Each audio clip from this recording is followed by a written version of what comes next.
जब तक इंसान को फ्लुएंट इंग्लिश नहीं आती, उसके अंदर एक कॉन्फिडेंस की कमी रहती है, एक फ़ियर रहता है, एक डर रहता है कि लाइफ में हम क्या करेंगे, और उसे ऐसा लगता है कि इतनी सारी डिग्रीज़ होने के बाद भी as if I am illiterate, जैसे कि मैं पढ़ा लिखा नहीं हूँ।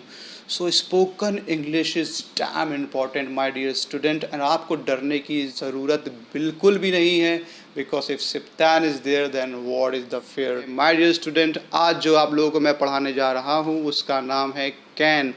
Can total my dear student 5 situations में यूज़ होता है। नंबर 1 सिचुएशन जो कि रिक्वेस्ट में यूज़ होता है, जो कि मैं आपको प्रीवियस वीडियो में पढ़ा चुका हूँ, एंड उसका लिंक मैं डिस्क्रिप्शन बॉक्स में दे दूंगा, उसे ज़रूर देखिएगा। तो कैन नंबर 1 मैंने पढ़ा दिया है, आज हम पढ़ेंगे can number 2। Can number 2 my dear student use होता है जब कोई बंदा अपनी एबिलिटी, अपनी काबिलियत या योग्यता दिखाता है, तो कैन नंबर 2 का यूज़ होता है।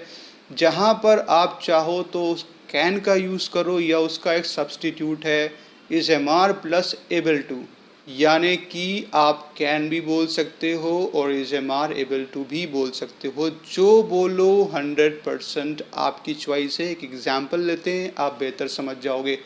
अगर आपको कहना है कि मैं इंग्लिश बोल सकता हूँ, तो आप बोलो आई कैन स्पीक इंग्लिश या I am able to speak English. दोनों का एक ही सेंस है।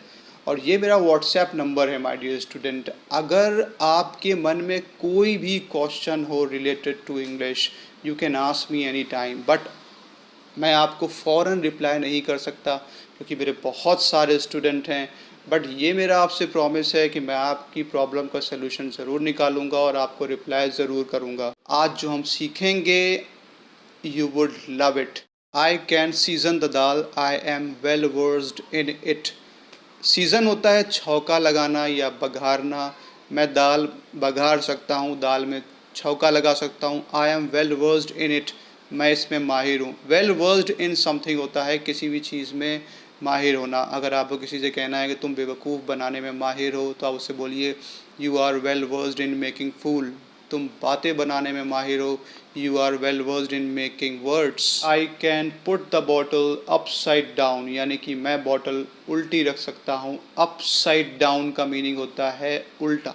पुट अपसाइड डाउन उल्टा रखना। लेकिन अगर कोई इंसान कपड़े उल्टे पहना है, एग्जाम्पल अगर वो टी शर्ट उल्टी पहना है और आपको कहना है कि तुम्हारी टी शर्ट उल्टी है, तो वहाँ अपसाइड डाउन नहीं होगा, वहाँ इनसाइड आउट होगा। आप उससे बोलिए your T shirt is inside out. I can scuffle with him. Scuffle यानी कि हाथापाई करना, मैं उसके साथ हाथापाई कर सकता हूँ। या आपको कहना है कि मैं उससे तू मैं नहीं कर सकता, तो तू मैं को बोलते हैं squabble. I can not squabble with him, मैं उसके साथ तू मैं नहीं कर सकता। नेक्स्ट सेंटेंस है आई कैन नॉट अनटैंगल इट, मैं इसे नहीं सुलझा सकता। किसी भी गुत्थी को सुलझाने को अनटैंगल बोलते हैं और उलझाने को इनटैंगल बोलते हैं। इनटैंगल उलझाना एंड अनटैंगल सुलझाना। तो चलिए आते हैं अब अपने नेक्स्ट सेंटेंस के ऊपर। I can mess with any one for you, मैं तुम्हारे लिए किसी से भी पंगा ले सकता हूँ। मेस होता है पंगा लेना। आई can not mess with any one, मैं किसी से पंगा नहीं ले सकता।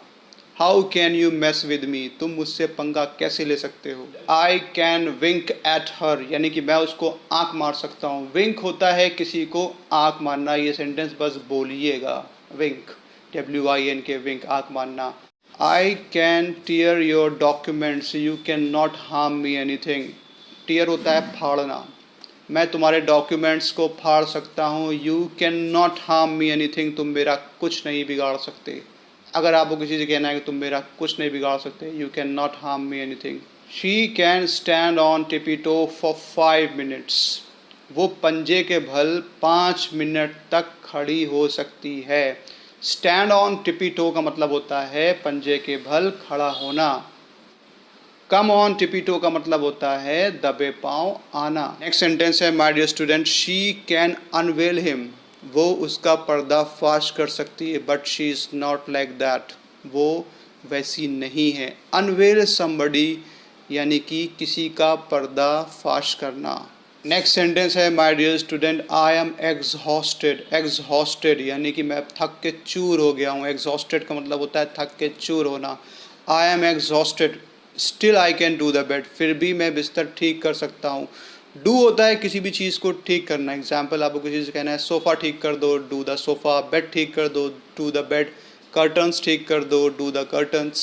नेक्स्ट सेंटेंस है माय डियर स्टूडेंट, एंड ये लास्ट सेंटेंस है, no one can eradicate the corruption. कोई इंसान करप्शन को जड़ से नहीं उखाड़ सकता। No one can eradicate the poverty, कोई इंसान गरीबी को जड़ से नहीं उखाड़ सकता। इरेडिकेट जड़ से उखाड़ना, पॉवर्टी गरीबी।